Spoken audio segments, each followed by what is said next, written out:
Magad, Vatsa, Avanti, Kosla,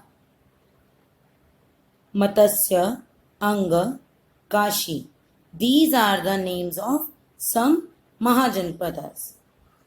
Here in the map, we can see all these महाजनपद. जो dark colour में दिखाई दे रहे हैं ना बेटा, वो सब महाजनपद हैं. Anga, Magadha, Kashi, okay, Kaushala, Panchala, Vatsa, Avanti, all these are Mahajanpads. Okay, but the Magad was the biggest Mahajanpad. सबसे बड़ा, सबसे स्ट्रॉन्ग महाजनपद कौन सा था? It is Magadha. Okay, it conquered the territories of other mahajanapada. और ये स्ट्रॉन्ग कैसे बना?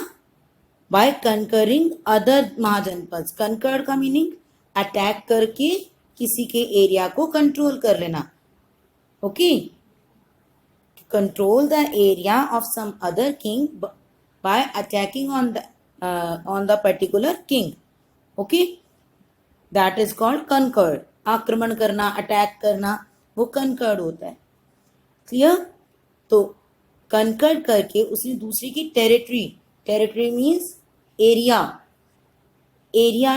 और टेरिटरी को अपने जनपद के अंडर मर्ज कर लिया, जिससे मगध और ज्यादा पावरफुल हो गया.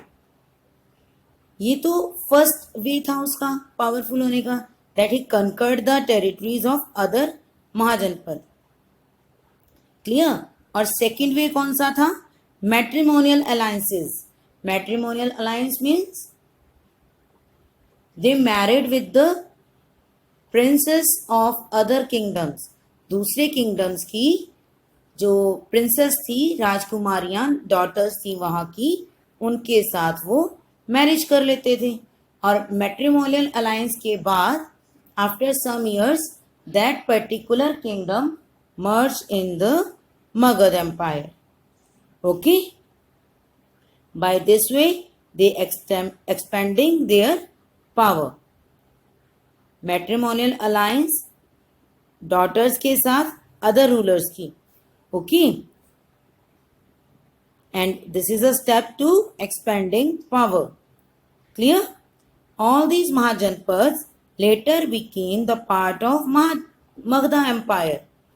और ये सब जनपद जो थे वो मगध एम्पायर के पार्ट बनते गए.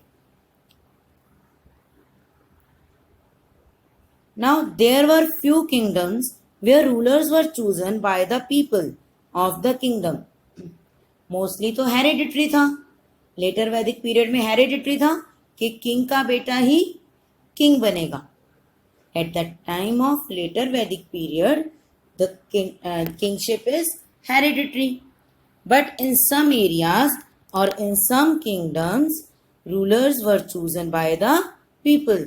जैसे हम आजकल अपनी गवर्नमेंट को चूज करते हैं, we vote for our government, same like that वो भी अपनी गवर्नमेंट के लिए, अपने किंग के लिए वोटिंग करते थे और उन्हें चूज करते थे. These kingdoms were known as gana sanghas. The kingdoms in which people choose their rulers, those kingdoms were known as gana sanghas. उन किंगडम्स को गण संघास कहा जाता था. Here the ruler was not hereditary. जो रूलर था वो हेरिडिटरी नहीं था, because it was chosen by the people.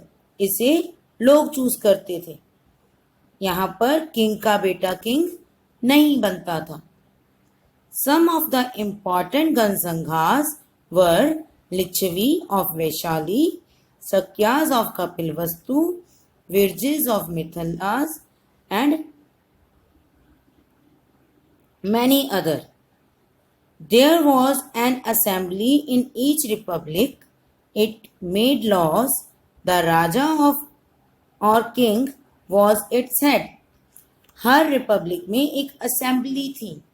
Assembly means the group of members those were taken decision for the people, लोगों में से ही कुछ लोग, उनका ग्रुप था जिसे असेंबली कहते थे, हमने लास्ट चैप्टर में रीड किया था असेंबली, ओके। और वो असेंबली क्या वर्क करती थी, लॉज बनाती थी, क्लियर। और किंग जो था वो इसका हेड होता था, असेंबली का हेड कौन था, king. Mahatma Buddha was born in the Shakya Ganasangha और रिपब्लिक, महात्मा बुद्ध जिस एरिया में बोर्न हुए थे वो क्या था, शक्यास गणसंघा था, ठीक है। वो एक गणसंघ था, एक रिपब्लिक था और उसका नेम था शक्यास, ओके।